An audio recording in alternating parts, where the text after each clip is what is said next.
Hello, everybody. Welcome to 3 Seconds Ahead. I'm Andrew Johnson, and you've joined 3 Seconds Ahead, where we get to share the extraordinary stories of ordinary people. And in the process, we all get to learn something. And today's guest is Anton Crone, who happens to be a great friend of mine, who has an amazing story. I was just sort of jotting down some notes on the introduction, and I thought, wow, we could spend 30 minutes just doing the introduction. But anyway, I'm going to give it a go anyway. So Anton, thank you for being here. Thanks for having me, and nice to be on the show. Fantastic. Listen, so Anton, you grew up in Rhodesia. And yes, it's been a while since I'm sure you've heard that, which is now Zimbabwe. If I remember correctly, your dad was a member of the BSAP, which is the British South African Police. And you lived in quite a rural or remote part of Rhodesia at the time. I remember you showed me some pictures where you went there recently to see where you grew up. Well, that was a town. It just looked remote. That's how small the towns are. Oh, really? Okay, great. Yeah. And then after the independence of Rhodesia, which became Zimbabwe, you moved to South Africa, and you lived in Stanger, which is in KZN, Natal. And you went to Stanger High School, which we affectionately call St. Anger High, where you were certainly, from the sounds of things, were a leader in that little community. And then from there you went to Durban Tech and studied graphic design, and moved on to a career in advertising. While you were studying at Durban Tech, you happened to meet Tracy, who is now my wife, so that's why we over time have maintained our friendship. In advertising, you were part of the team that did the Beat the Benz advert, which was really famous in South Africa, and you won an award for that. Not that ad. Which one did you do? No. Oh, you did the bra one. I did the bra one, the Wonder Bra. Of course, you did the Wonder Bra one, the 3D Wonder Bra one. Legendary. Well done. I forgot that.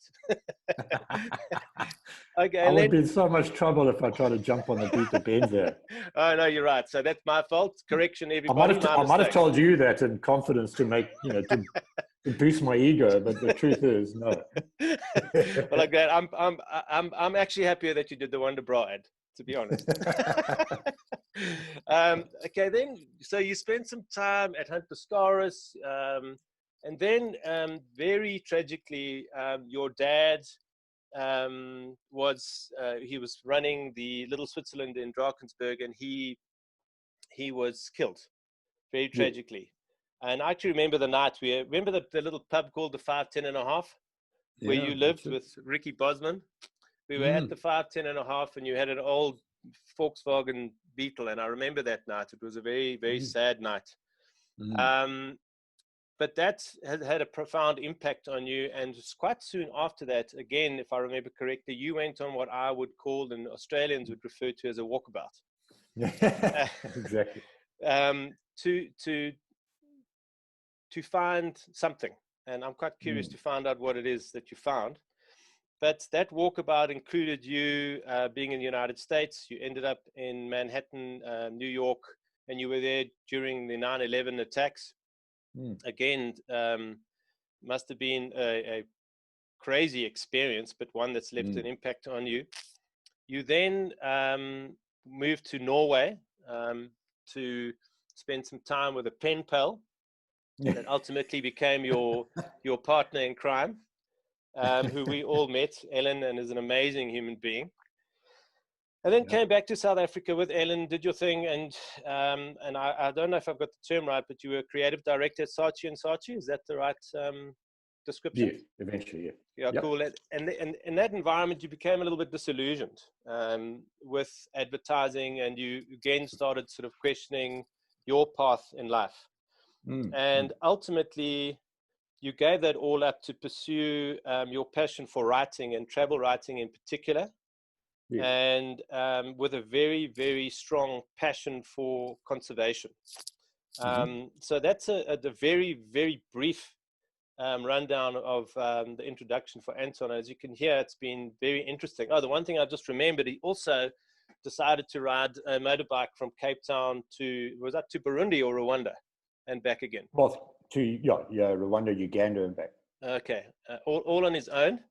And the most biggest impression it left on me when you told me the stories is that how after, I don't know, I think it was 75 minutes, you couldn't feel your bum anymore because of the vibrations. But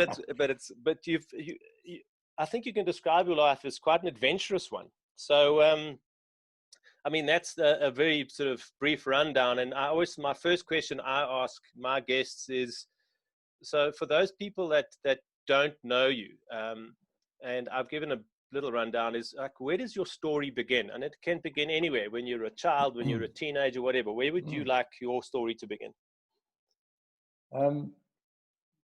I'd like it to begin at the beginning. And, you know, I guess it always begins with your first memory for a lot of people. My first memory was being stuck in a pit because I was crying so much as a baby that my parents just wanted me to, they just wanted to get as far away from me as they possibly could. And I remember they literally stuck me in a pit. So it was a bit of sound, what do you call it? At least to drown out the sound, but also to make sure that they couldn't see me. So talk about children being seen and not heard. That was the case. But I remember being able to at least look over the pit and seeing them having an absolute party. They were having a sort of a boozy picnic with friends at a lake. And I was terribly, terribly put out by this whole situation. And I think from all of the psychologists I've spoken to, either in practice or just in conversation, that has been the reason for every course I've taken in life. Oh, really? And I do love, absolutely, I do love my parents completely. But that's where it all started. So, you know, I laugh at that moment, but when I think about it, I think, crikey, it makes you think, doesn't it? I was stuck in a pit. I couldn't get out. And that possibly led to a lot of things in my life. And, you know, if you look at psychology, and this is purely pop psychology, it's is that notion that much of your psychological makeup has to do with your formative years. So but I had a lovely childhood. That's got, you know, it doesn't mean that was detrimental at all. I do look at the course that I've taken in life as an interesting one, and one that I've thoroughly enjoyed. Great. I mean, so you were stuck in a pit while your parents, who you loved, I think it's important to emphasize that, and they loved you very much, were having a great party at the lake. And you said that particular moment has driven most, if not all, of your decisions in this adventurous life of yours. But can you explain that a little bit further? How do you think it's impacted those decisions? What impact did it have on your belief system, being stuck in that pit when you were a child? I think physically it gave me a very acute sense of claustrophobia. I'm not comfortable in physical environments that are really closed in, and such as aeroplanes. I haven't got a fear of flying. I've got a fear of being stuck in a tube with a whole bunch of other people. I love flying. I don't think you're alone. But, you know, it's not the fear of death. It's just a feeling of claustrophobia. So that's one thing. And I don't like being around a lot of people, you know, being mashed down. Funnily enough, I enjoy a good rock concert or what have you with friends. But put me in a shopping mall where there are a lot of people around. I just want to get out of there. And I think that feeling led me to travel a lot, and I enjoy traveling on my own. There's no, you're not responsible for anybody but yourself. And I've always enjoyed traveling on my own. And only until recently have I found someone who I enjoy traveling with, and that's my wife, Sarah, who is an absolute delight to travel with. And we just got a very good understanding of one another. We're completely comfortable in each other's presence.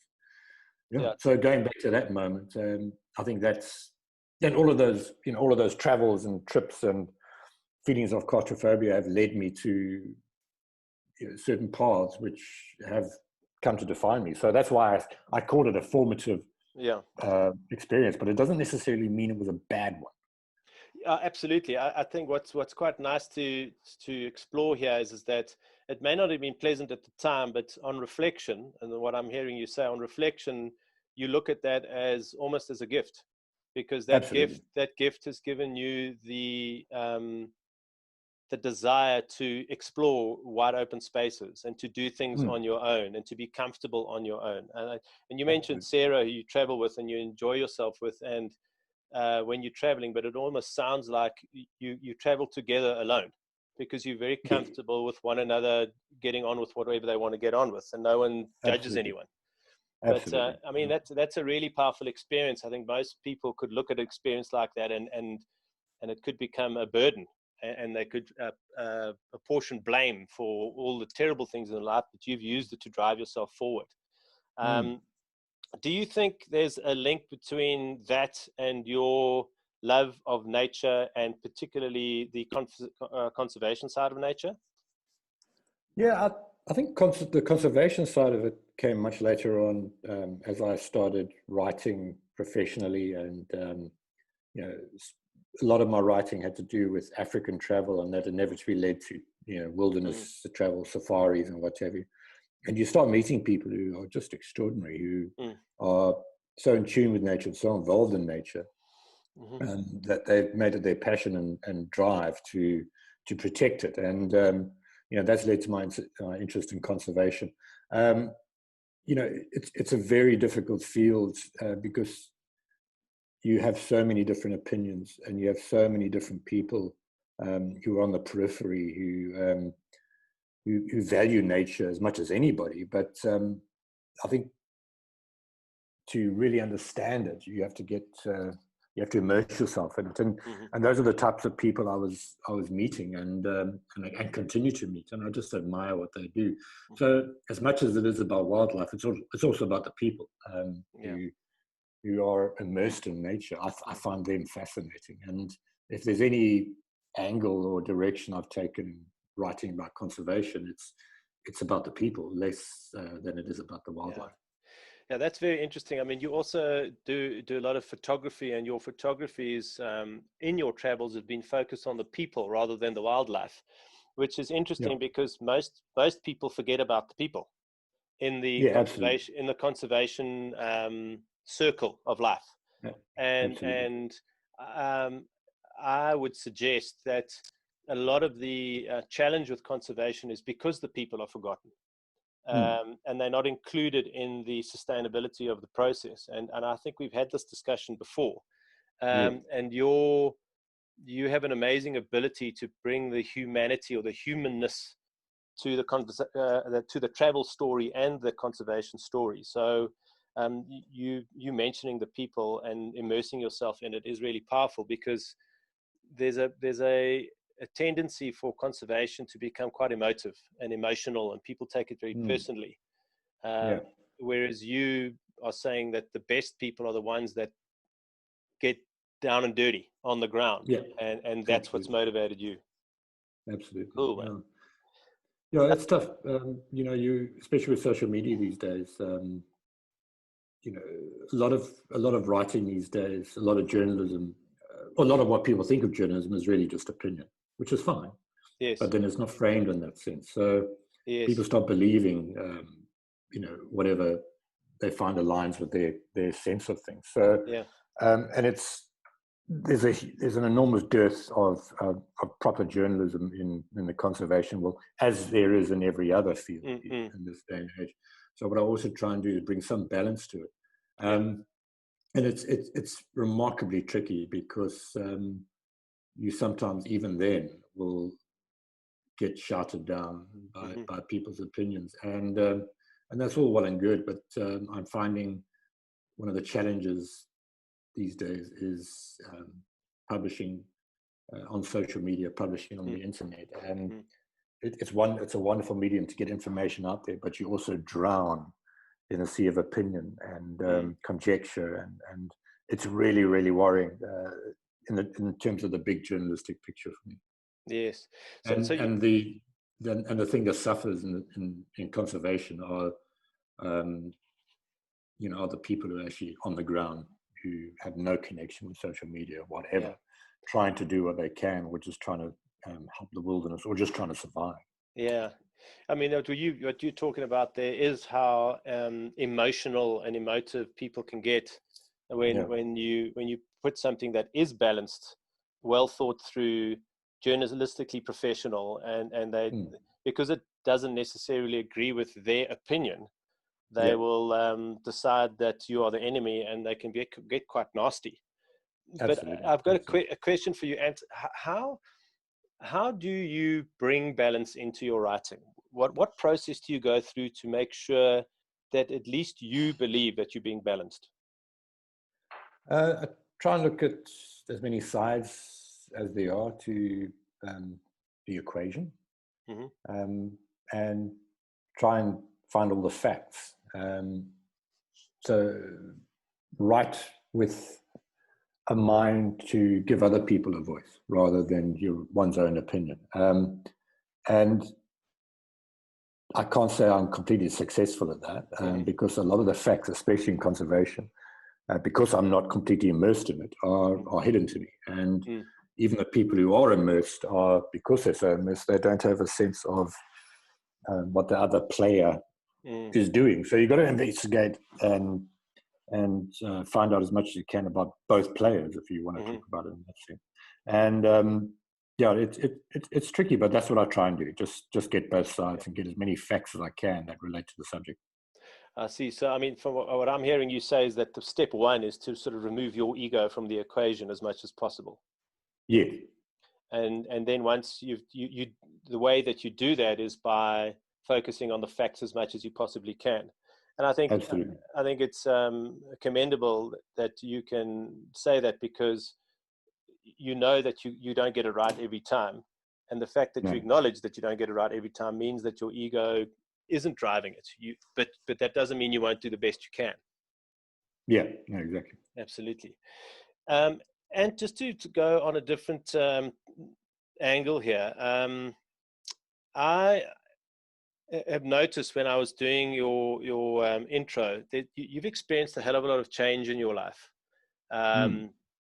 and we find ourselves in the COVID-19 world, in lockdown, etc., where I've certainly recognized that there's no certainty, but if we were going to be certain about one thing is that in some way or another we're all going to be beginning again in some way or another, because we really don't know when this is going to end and what it's going to look like on the other side. So that change that you've experienced over your life, the tragic death of your dad, and I really, there's something I need to say to you, is that your love and your support of your mom during her battle with cancer, and you basically giving up your life to spend that really quality time with her, is something that I hold in massively high regard, and see you as a very kind, compassionate person. So you've experienced a lot of hardship and struggle. It started off with having to leave your country of birth and then moving around a lot. So that change, some of it was by choice and other was sort of forced upon you. What are the most sort of profound lessons that you could think of as a result of that change? Things that you would fall back on now with this new change that we're all experiencing? Yeah. I think it's because I've had a lot of change in life, and it's been throughout my life. So I've gradually got used to the sense of change. And it's important to know that I think everybody, goes through degrees of change in their life. It's how one forms, how one evolves, essentially. And part of it, I think, is about looking at it that way and saying this is not a individual thing. This is nothing remarkable, nothing in the big sphere of things. A lot of people go through change, and accepting that and understanding that. But I think one thing is I've tried consciously throughout, somehow, somewhere, I've been given the mindset to learn from it, and when change happens, I don't necessarily accept it. Often I rage against it. I mean, really rage, and I regret those type of episodes. But it does change your way of moving forward if you have a mindset of looking at the situation you're in and learning from it and going forward, and trying to find an outcome that is good, or striving for an outcome that is good. That I think that's very important. And the COVID situation, it's all subjective. We're relatively okay. We have a house over our head. We are doing okay financially. And unfortunately, I've been laid off, but Sarah's able to carry on working. And so, we can feed ourselves. We have a roof over our heads, and we're comfortable. And what I've done is I've tried to put my energy into thinking about the next step for me. Because I've been laid off, I'm looking at other means of drawing an income. And to me, that's exciting. Yeah. I'm thinking, gee, here's another opportunity for change. Yeah. Here's another opportunity. The journalism world right now is very quiet for obvious reasons. Yes. And I'm not an expert on COVID-19, so I can't write much about that. Yeah. I can certainly write about the impact of COVID-19 on conservation, and I have done that. But I'm also looking at other opportunities now. So I'm looking at, you said you were speaking to Duncan Stewart, or a great mutual friend of ours earlier, who's an artist. I'm looking at ways of actually getting back into another thing that I love, which is creating art and focusing on that. And so I'm looking for other avenues. And the other thing is, something that's important to me is being in this situation. I want to be able to at least try and help others, whether it is physically, actively helping them, such as the people who are suffering, particularly in this country when it comes to the informal settlements,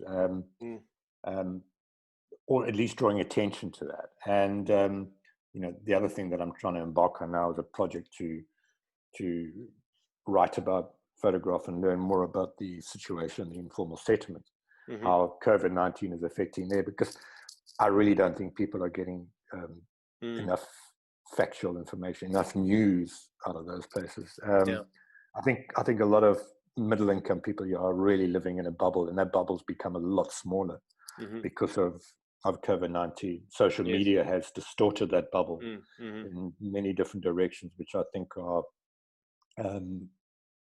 not necessarily dangerous, but I think people are able to just really, really become very confused by what's going on social media. There's a lot of stuff out there which, to me, is either fake or is purely following an agenda, which isn't necessarily helpful.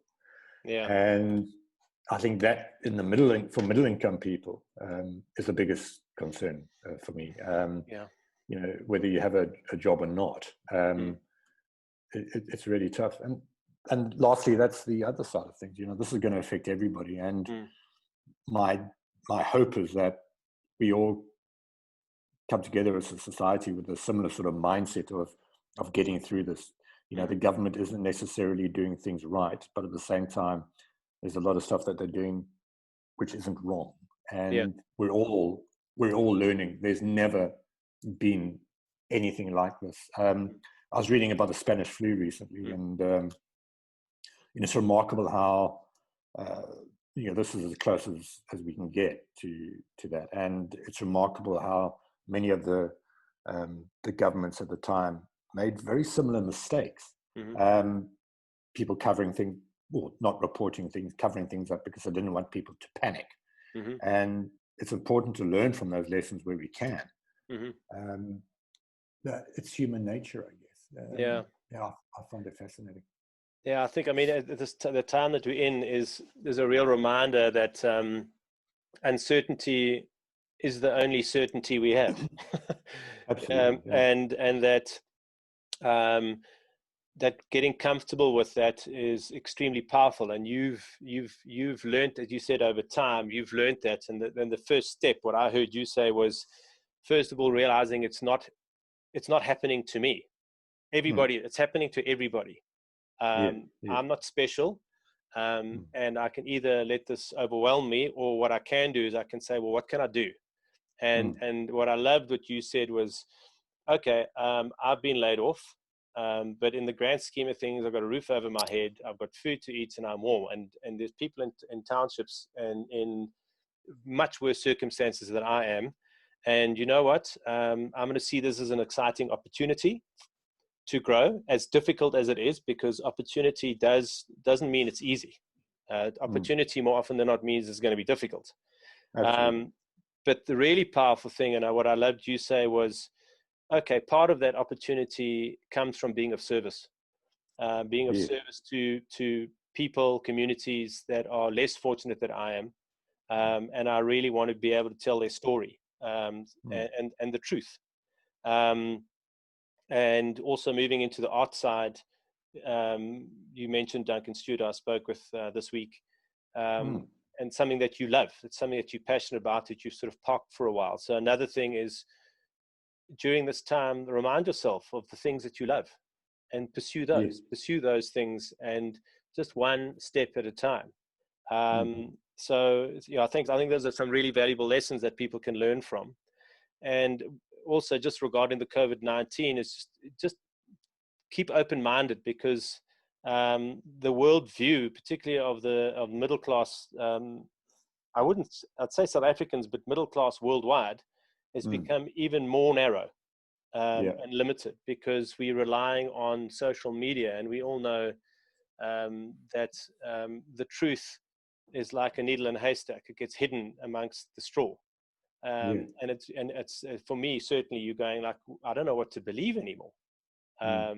So I think that lesson is, everybody don't panic, and have the courage to find the truth, and not get emotional about it. So that's kind of what I heard you say. I hope I summarized that well. Well, you summarized it beautifully, because I wish I could say it like you. Well, thank you, Ant. And listen, I want to just go back a little bit, and I mentioned that you were in New York at the time of 9/11. And listen, I mean, it's nothing like COVID-19, but it was a massive incident that took place in New York, which impacted the psyche of the United States and New York in a big way. I mean, is there any connection between the crisis that we're in at the moment and what you experienced there, and the lessons that you got out of it from observing how people behaved? New York at the time for me was fascinating. Before that situation, after that situation, I'm not a city boy, so I was completely out of my depth. I suffered some serious setbacks in New York psychologically. I suffered from panic attacks. It was a really tough time for me. I loved it. I had an absolute joy. And I think part of those panic attacks were induced by hangovers and too much booze and alcohol, believe me. But for the first time in my life, I'd be sitting on the subway and I'd have a violent panic attack. And it's not a nice place to have one in, especially for someone who's claustrophobic and doesn't like lots of people. Exactly. So, and that was a reason for those attacks. I was doing fine in my job. I was very, very well off in respect, compared to where I am today. And I was, essentially, I had friends there. I was in a great place. And New York is a fantastic city to be in. It's so vibrant and wonderful. So I wasn't in a good place other than that. And then those attacks happened. And I remember seeing those buildings go down, like right in front of me. I mean, I lived in Brooklyn, just across Brooklyn Heights, just across the water. So I looked onto bottom of Manhattan, where the Twin Towers were. And that was profound. And my first thought was, yes, this is definitely a terrorist attack. My second thought was, this isn't my war. I don't want to be here. I'm not an American. I've done nothing, So I was a very scared individual. I thought, this is it. I thought this was the beginning of a much bigger conflict. And I just didn't want to be there. And I thought the only recourse is to it was like, talk about lockdown. I mean, you weren't allowed to move from your apartment there for a few days, and you couldn't. I mean, you couldn't get across a bridge. The subways weren't working in the area I was in, and I wanted to do something, and I couldn't, get across to help. I wanted to help people out and try help the people searching the rubble, but I couldn't get across to Manhattan. So couldn't give blood because I was a foreigner. So all you got to do is sit there and twiddle your thumbs. And what really got me was the only thing to do is either read or sit and watch TV or both. And every time I watch TV, and you'll probably understand this American model of broadcasting is completely, it was completely saturated with images of those towers going down. Kind of like what yes, we're going through now. Exactly. It was a mental onslaught. Yeah. And conjecture. There was the hearsay, that the immediate build up to a war situation. It was quite terrifying. And again, if you're stuck in those situations where you've got a screen and you've got a media company that, they might be trying to do the best they can, but they're all driven to make sure you keep glued to the screen. And people did. And what I started admiring was the people who were just out there, such as the fire department and the police services. They were out there just dealing with it, and in the worst of it. And I just realized, we got to get our hands dirty. We are too often led by media, and that was before social media really took off. So I think now we even in a worse when it comes to the way the media is handling things. Someone said to me the other day that South Africa and other governments are behaving like totalitarian states. It's like the book 1984, Big Brother. And I thought, Big Brother's already happened. It's Mark Zuckerberg, it's Facebook, it's Twitter, it's we're all sucked into. I'm not saying that they have any agenda, but the agenda that we often follow is the popular opinion, and social media has given rise to that drive by people to jump up on that soapbox, and you'll be amazed how many people will follow, whether it's right or wrong. I mean, look at Trump. Yeah, but I think, and what you're saying is, if I may just cut you short there, is that there are quite a lot of similarities. Yes, it was over a shorter period of time, but being led by the nose in terms of what you see on your screens, let's call it that, because then it was TV and now it's screens in general. Just be careful of that. And we spoke earlier about finding the truth. And yes, the truth gets hidden in amongst a whole lot of crap at the moment. But it's really, really important to not give up on that. And the way that you saw that you get the truth, and you even wanted to get involved in it, was by getting your hands dirty. You've got to immerse yourself, like you said with the conservation guys. You've got to immerse yourself. You've got to get on the ground. You can't have hearsay. You can't have conjecture and all those things. So it's really important during these times, as difficult as it can be, is to keep, even if you don't find the truth, keep searching for it. Absolutely. Yeah. Absolutely. And find your own truth. I mean, yes. And by being active, by doing something, following your passion, you can do that. And I think also what's really powerful, and you mentioned it earlier, is and it should relate to life, not just during times of difficulty, is that more often than not, your truth can be and will be revealed through being of service to others. And that is another way of saying, get your hands dirty. Make the sandwiches. No, that's exactly what I mean. Make the sandwich for the hungry people. Go out there and serve people, and because your truth lies there on the ground. Absolutely. Yeah. Anyway, and I think that is a good place for us to end. And I hope, and I'd love to have another conversation with you, because there's so much more that we can explore. So don't be surprised if I send you another invitation.